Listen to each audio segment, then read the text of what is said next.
नमस्कार, मेरा नाम है गौरव पाल। आप देख रहे हैं राजपथ। इस समय मैं जयपुर में हूं और जयपुर में यहाँ पर आज बहुजन समाज पार्टी का एक बड़ी जनसभा है जिसको आकाश आनंद, बहुजन समाज पार्टी के राष्ट्रीय कोऑर्डिनेटर, उसको एड्रेस करने वाले हैं। हमारे साथ आज यहाँ पर पंकज मीणा जी मौजूद हैं जो कि राजस्थान के प्रदेश प्रभारी हैं, और सतीश मीणा जी भी हैं जो कि महासचिव हैं, तो प्रदेश महासचिव हैं बहुजन समाज पार्टी के। तो हम बात करने वाले हैं बहुजन समाज पार्टी की रणनीति को लेकर। किस रणनीति को लेकर इस बार ये संकल्प यात्रा शुरू हुई धौलपुर से, और तमाम समीकरण जो बन रहे हैं, किस प्रकार का रिस्पांस मिल रहा है, उन सभी बातों पर चर्चा करेंगे। और आगामी विधानसभा चुनाव में इसका क्या प्रभाव पड़ने वाला है, इस बात को भी जानेंगे। आपका स्वागत है पंकज जी। धन्यवाद सर। धौलपुर से यात्रा शुरू हुई, उसके बाद आज ये जयपुर पहुंची है, और रिस्पांस क्या मिला? जैसे आप पहले से मतलब पार्टी में कार्यरत हैं, उससे पहले क्या रिस्पांस था और आज क्या रिस्पांस है? सबसे पहले आप सभी को मैं जय भीम जय जवाहर कहूंगा। जैसा कि पता है 14 दिन की ये यात्रा निकाल रहे थे राजस्थान के अंदर।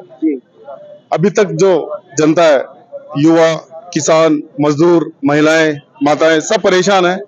दोनों ही सरकारें, बीजेपी हो चाहे कांग्रेस हो, दोनों ही सरकारों ने आज तक राजस्थान की जनता के साथ सिर्फ पागल बनाने के अलावा और शोषण करने के अलावा कोई काम नहीं किया। बहुत सारे मुद्दे हैं, युवाओं के मुद्दे हैं। आपको ध्यान है, नौकरी आने से पहले यहाँ पे पेपर लीक हो जाते हैं। जो युवा तैयारी कर रहे हैं कि हम पढ़ लिख कर कोई नौकरी लगे, नौकरी लगने की तो दूर की बात है, उनके हाथों में पहले पेपर पहुंच दिया जाता। नकल जो माफिया है वहां पे इतना ज्यादा सक्रिय हो चुका है। आप किसानों की मजबूरी देखो। आप किसानों के लिए कहा गया था कि कर्जा माफ कर दिया जाएगा, उनका कर्जा माफ नहीं हुआ। महंगाई हद से ज्यादा बढ़ गई है। बहन बेटियों के साथ आज देखो क्या व्यवहार हो रहा है। राजस्थान आज पूरे हिंदुस्तान के अंदर बलात्कार में नंबर 1 बनने जा रहा है। तो ऐसी बहुत सारी चीजें हैं, घटनाएं हैं, मुद्दे हैं जिनको लेकर जनता परेशान है, और दोनों ही सरकारें उसमें कुछ नहीं कर पा रही है। जो मौजूदा सरकार है अशोक गहलोत की सरकार, वो पूरी तरीके से नकारा और फेल हो चुकी है। प्रशासन कोई भी कुछ नहीं कर पा रहा है। इन्हीं मुद्दों को लेकर बहुजन समाज पार्टी मैदान में उतरी है। आकाश जी आनंद यात्रा पे निकले थे राजस्थान की में, और जगह जगह गाँव में, ढाणियों में, जिलों में, जहाँ पे भी वो पहुंचे, जनता का उनके भरपूर सहयोग मिला। जनता ने उन्हें भरपूर प्यार दिया, और राजस्थान की जनता अब बहुजन समाज पार्टी को एक उम्मीद की तरह देख रही है। वो चाहती है कुछ परिवर्तन आना चाहिए राजस्थान के अंदर। इन्हीं चीजों को लेकर आकाश आनंद जी संघर्ष कर रहे हैं और जनता उनके साथ है। आप कह रहे हैं गहलोत सरकार की आप नाकामी बता रहे हैं, लेकिन जो गहलोत सरकार है, जो कांग्रेस है, चाहे राज्य में हो या केंद्र में हो, वो तो जो नाकामी है उसका ठीकरा जो है भाजपा मर देती है। देखो, दोनों ही पार्टियां एक दूसरे के ऊपर इल्जाम लगाने के अलावा कुछ काम नहीं करते। अगर कोई चीज वो अगर नई चीज लाते हैं तो उसके लिए तारीफ लेने के लिए आगे बढ़ जाते हैं, लेकिन अगर कोई चीज में अगर वो फेल हो जाते हैं तो बीजेपी कांग्रेस का नाम ले देती है और कांग्रेस बीजेपी का नाम ले देती है। राज्य सरकार केंद्रीय सरकार का नाम लेती है और केंद्रीय सरकार राज्य सरकार का नाम ले लेती है। दोनों ही सरकारें एक दूसरे के ऊपर इल्जाम लगाकर जनता को मूर्ख बनाने के अलावा और कोई काम नहीं कर रहे हैं, और जनता जो इनसे उम्मीद कर रही है, कोई भी उम्मीद पूरी नहीं कर पा रहा है। एक बात और बताइए आप, जैसे आप तमाम दूर सुदूर क्षेत्रों से निकल कर आए हैं, और जो अभी गहलोत सरकार ने काफी सारी स्कीमें चलाई हुई हैं, स्मार्टफोन वितरण हो या फिर पेंशन योजना हो, सिलेंडर 500 रुपए में देना हो, तमाम चीजें हो, आपको क्या लगता है कि उसका लाभ उनको इस चुनाव में मिलेगा? और वो बोल रहे हैं कि हम लोगों ने तो काम किया, हम लोग गरीबों तक पहुंच रहे हैं। देखिए, आज का जो वोटर है, आज की जो जनता है, वो समझदार है। पिछले 5 साल से उनकी सरकार थी। अगर उन्हें ये स्कीमें निकालनी थी, योजनाएं निकालनी थी, अगर जनता के लिए कुछ करना था, तो जब उनकी सरकार बनी थी आज से 4.5-5 साल पहले, तब उन्होंने क्यों नहीं किया? अब जब उनका सरकार का कार्यकाल खत्म हो रहा है, मात्र अब सब 2-3 महीने बचे हैं, तो 2-3 महीने सिर्फ जनता को लुभावने ऑफर देकर, लुभावने योजनाएं लाकर वो सिर्फ वोट बैंक खींचना चाहते हैं ताकि फिर से उनकी सरकार बना सके। लेकिन हकीकत ये है, अगर उन्हें जनता का अगर भला करना था, अगर वो चाहते थे गरीब, किसान, मजदूर, युवा, सबका अगर भला हो, तो ये योजना उनको 5 साल पहले लानी चाहिए थी। सरकार तो 5 साल से है, लेकिन उनका मकसद ये नहीं कि जनता का भला करना। उनका मकसद है जैसे तैसे करके जेम तेम प्रकरण खुद की सरकार बनाना। उनका जिस प्रकार से बहुजन समाज पार्टी का प्रदर्शन रहा था पिछली बार चुनाव में, 6 विधायक जीत कर आए थे, लेकिन वो कांग्रेस में शामिल हो गए। तो इस बार क्या पार्टी रणनीति अपना रही है कि ये सब दोबारा ना हो? देखो, अभी सरकार, हमारी पार्टी ने, हमारे जो आकाश आनंद जी हैं, हमारे जो स्टेट नेशनल कोऑर्डिनेटर हैं, वो इसी वजह से यहाँ पे आए हुए हैं राजस्थान के अंदर। उन्होंने इसी वजह से मोर्चा संभाला हुआ है। पिछली बार भी ऐसा था, पिछली बार 6 सीटें आई थी, वो जाके मिल गए वहां पे। अब की बार ऐसे कोई प्रत्याशी को कोई टिकट नहीं दिया जा रहा है।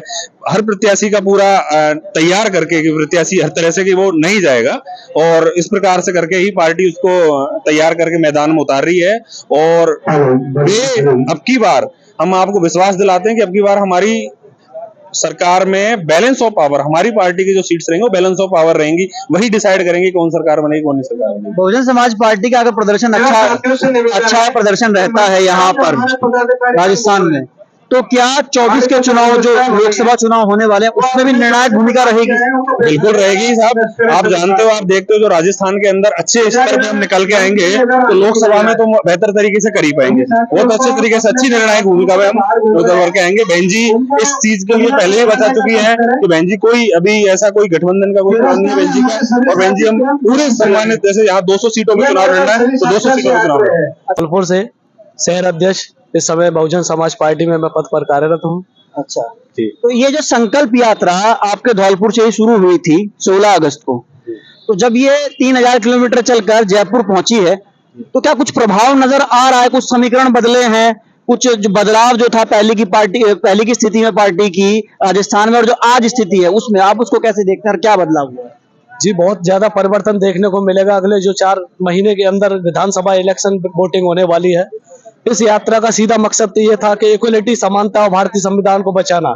जो कांग्रेस बीजेपी के अन्याय अत्याचारों से इस समय पूरा राजस्थान ही नहीं पूरा भारत देश इस समय अन्याय, शोषित, पीड़ित, वंचित जितने भी दलित सर्व समाज के लोग हैं वो कांग्रेस बीजेपी से हाहाकार मची हुई है। चारों तरफ इस तरीके का माहौल है कि आज कांग्रेस और बीजेपी से सब लोगों का भरोसा हट चुका है। सिवाय एक बहन जी ही एकमात्र नेता है भारत देश के अंदर जो आज सभी की आवाज भारत देश के अंदर संसद भवन के अंदर निर्भीकता और निडरता के साथ में उठाती है। और इस यात्रा का सीधा मकसद यही है कि अगले विधानसभा चुनाव जो 200 सीटों पर होने वाले हैं उसमें सर्वसहमति और सर्वपूर्ण तरीके से बहुमत प्राप्त करना और राजस्थान में बहुजन समाज पार्टी की सरकार बनाना।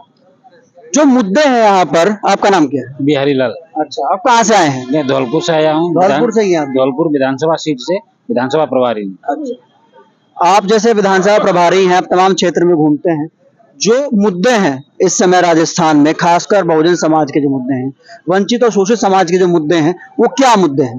वो मुद्दे हैं जो मूल निवासी आदिवासी समाज है, गरीब शोषित समाज है, उस पर जुल्म अत्याचार होते हैं, उनकी कोई सुनवाई नहीं होती है। बहन मायावती का यही आदेश है कि राजस्थान में अब की बार हमारी सरकार की भागीदारी बने और हमारा जो समाज दबा कुचला समाज है उसको हम ऊपर उठाएं, उनकी आवाज को संसद में पहुंचाएं और जो उन पर अत्याचार करते हैं उनको सजा दिलवाएं।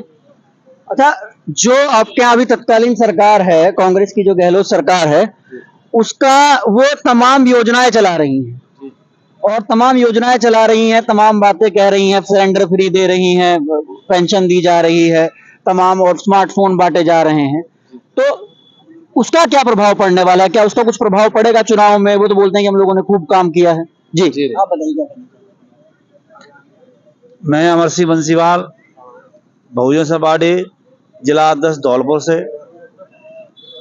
जो गहलोत ने अपनी सरकार बनाने के लिए जो मुद्दा जो उन्होंने क्षेत्र में पब्लिक को गुमराह करने के लिए राशन, सिलेंडर और मोबाइल जैसे जो भी बांटे हैं, उस पर मेरा मानना है आम पब्लिक को कोई फर्क पड़ने वाला नहीं है और नहीं पड़ेगा, क्योंकि यहाँ पर जानती है कि हर नेता जब चुनाव आते हैं, चुनाव आने के दौर में ही अपनी उपलब्धि दिखाते हैं। 4.5 साल से उन्होंने क्या किया था जब उन्हें पब्लिक दिख रही, और चुनाव आते ही 2 महीने चुनाव आते ही उनको गुमराह किया जा रहा है मोबाइलों से, फ्री राशनों से। ये पब्लिक सूचिया नहीं है, ये अब हर पब्लिक, हर इंसान ये होशियार हो चुका है, अब इनकी भयका में नहीं आना है। आने वाले 2023 के अंदर ये पब्लिक तय कर उठी है कि बीजेपी और कांग्रेस छोड़कर बहुजन समाज पार्टी की सरकार बनाएगी और सरकार ऐसे स्तर बनाएगी कि बैलेंस फॉर्म में सरकार बन सकती है।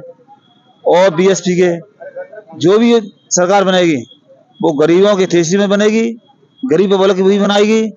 और ये जो भी उन्होंने जो भी पब्लिक गुमराह किया है उसको ना मान करके निष्पक्ष सरकार बनाएगी और भविष्य को आगे बढ़ाएगी।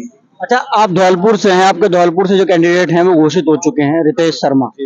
आपको क्या लगता है कि वो इतने मजबूत कैंडिडेट हैं कि सीट निकाल देंगे वहां से? समीकरण उनके क्या बन रहे हैं? जी बिल्कुल, समीकरण स्पष्ट हैं और बिल्कुल क्लियर हैं। कि रितेश शर्मा जी अब की बार अपने विधानसभा जिला धौलपुर से निकलकर राजस्थान से जयपुर की ओर तैयारी करते हैं और अब की बार निकल कर आएंगे और पूरे जिला धौलपुर से ही नहीं पूरे राजस्थान से अब की बार अच्छा परचम लहराएंगे, क्योंकि ये यात्रा प्रथम चरण की आज जो समापन हो रहा है, द्वितीय चरण सितंबर के माह से प्रारंभ हो जाएगा।